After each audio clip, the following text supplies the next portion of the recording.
Okay, let's dive into this. Welcome to This Explainer. I want to kick things off by just acknowledging something that, well, most of us are feeling, but honestly, very few of us are brave enough to actually say out loud.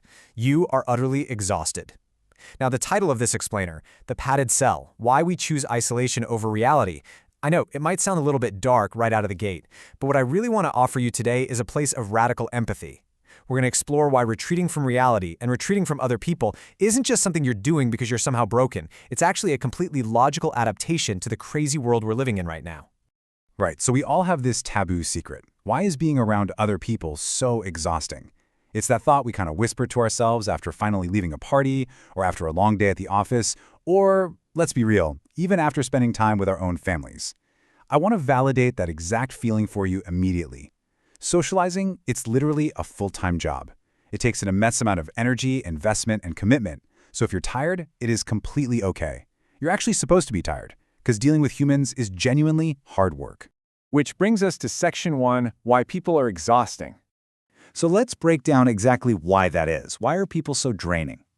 To explain this, we have to look at what psychologists call the intersubjective space. But let's keep it so simple a child could understand it. When you interact with another human being, you step into a shared space. And in that space, there's friction. Think of two kids in a sandbox, right? Eventually, they're going to bump heads. They're going to argue over a toy, or somebody accidentally throws sand. Reality involves friction, pain, compromise, and hardship.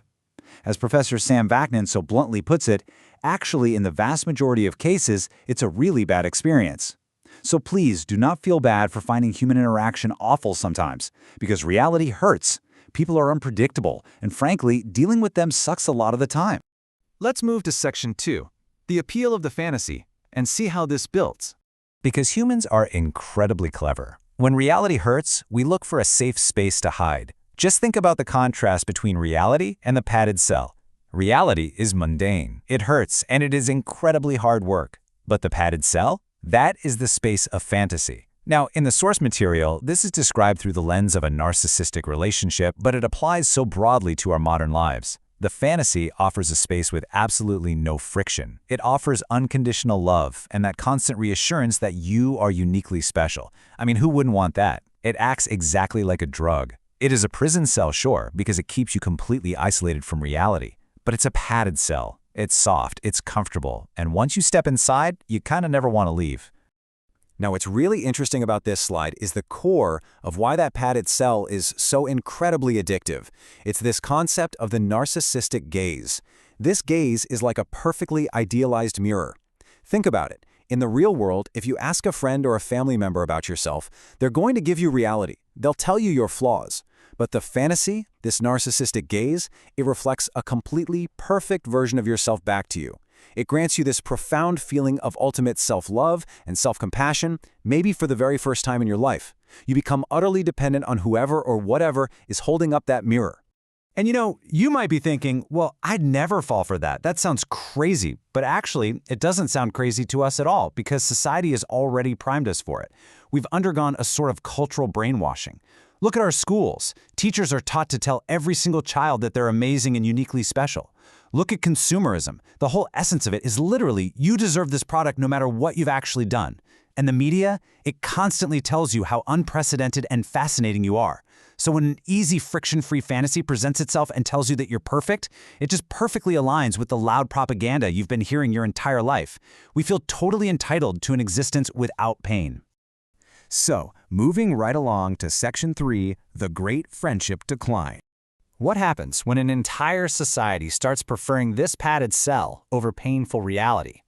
Well, think about the number 10. Back in the 1980s, when researchers looked at the typical individual in Western industrialized societies, that person had 10 close, good friends. That's 10 real people they could rely on, talk to, and actually share their reality with. But today, 0.9. That is the average today. It is a jarring, frankly terrifying drop. In just 40 years, we have completely lost our connections. And this isn't just isolated to one specific group. It's a universal pandemic of loneliness that has swept across ages, genders, and countries. We've retreated into our separate, padded cells, leaving us almost completely disconnected from anyone who is actually looking out for our well-being. And this brilliantly illustrates exactly how we're actively substituting painful human friction with easier alternatives. Instead of lovers and human companions, we're turning to dogs and cats. Why? Because pets offer unconditional love with absolute zero friction. The source material notes a totally fascinating observation. A city like Vienna has thousands of animal shelters, but only about 3 homeless shelters. We literally prioritize animals over humans. And physically, younger generations like Gen Z are having precipitously less sex. They're losing an entire physical mode of dialogue and replacing it with total isolation simply because navigating a relationship is just way too exhausting. Which leads us to Section 4, the technology isolation economy. Now, this massive societal shift didn't just happen by accident in some vacuum. We've become technologically self-sufficient. So the crucial point is this quote right here. If 2 people are sitting at a park talking and stuff like that, they lose money. Well, who is they? Technocapitalism. The massive platforms we use every single day. Facebook, Instagram, YouTube. Think about it. If you have a real boyfriend, a real girlfriend, or a real best friend, you spend significantly less time scrolling on a screen. Real physical human intimacy is literally bad for their business. So these platforms act as the ultimate modern padded cell. Technocapitalism actually wants you isolated. It wants you avoiding real people and addicted to interacting with hundreds of strangers you've never even met. They need you completely cut off from the exhausting friction of real relationships just so they can constantly feed you the fantasy, give you those little dopamine hits of likes and views, and ultimately profit off your lack of intimacy. They are the sole pushers of this drug. And that brings us to Section 5, Adapting to Modern Life. Here is the final and honestly most comforting point of this whole explainer. For the very first time in human history, you get a choice. For thousands of years, humans literally had to stick together in tribes just to survive the winter or hunt for food. We were absolutely forced to endure the friction and pain of that inner subjective space. But now, because of technology, you can completely opt out of the hardships of interacting with others. You can order your food online, you can work from home, you can get all your entertainment from a glowing screen. So I want to remind you right now, do not feel guilty about your shrinking social circle.